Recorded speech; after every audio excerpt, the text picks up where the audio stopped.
आपले घरदार शेतजमिनी देऊन विकासासाठी हातभार लावला त्या शेतकऱ्यांना प्रकल्पग्रस्त झाल्यावर अशा प्रकल्पग्रस्तांना सन 1965 ते 66 पासून नोकरीविषयक प्रमाणपत्र दिले, परंतु अजूनपर्यंत नोकरीत समाविष्ट करून घेतलं नसल्यानं सुप्रीम कोर्टाच्या आदेशाप्रमाणे प्रकल्पग्रस्तांना 50% आरक्षण द्यावं या मागणीसाठी जिल्हाध्यक्ष संजय धनाडे यांनी जिल्हाधिकाऱ्यांना निवेदन सादर केलं। आजोबाचे प्रमाणपत्र नातवाला, नातवाचे प्रमाणपत्र त्याच्या मुलाला इथपर्यंत प्रवास होऊन देखील अजूनपर्यंत कुटुंबात एकाही सदस्याला नोकरी लागली नाही, तरीही बेरोजगार प्रकल्पग्रस्तांनी नोकरीची आशा सोडली नाही।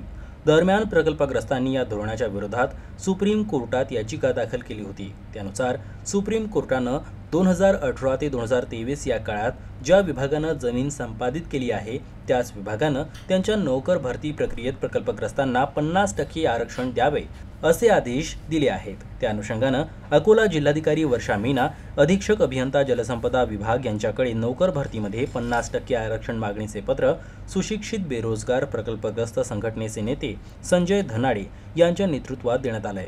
राज्यात महाराष्ट्र सुजलाम सुफलाम करण्याकरता 1964-65 पासून ज्या प्रकल्पग्रस्तांनी आपल्या शेत जमिनी देऊन राज्याचा विकास केला, विकास करताना शासनाने त्यांना नोकरीविषयक प्रमाणपत्र दिलं, परंतु त्या प्रमाणपत्राचा आजपर्यंत कोणताही फायदा झाला नाही।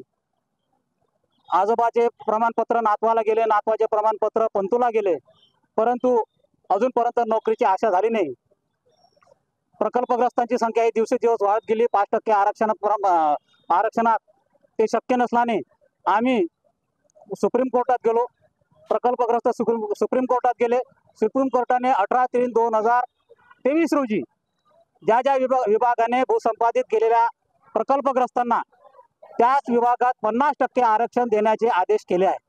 त्याच अनुषंगाने आज आम्ही जिल्हाधिकारी कार्यालय, मान्य जिल्हाधिकारी व जलसंपदा विभागाचे अधीक्षक अभियंता यांना निवेदन देऊन त्यांच्या येणाऱ्या जागांमध्ये, त्यांच्या येणाऱ्या भरतींमध्ये सुप्रीम कोर्टाच्या आदेशानुसार 50% आरक्षण हे प्रकल्पग्रस्तांसाठी राखीव ठेवावे अशी मागणी केलेली आहे।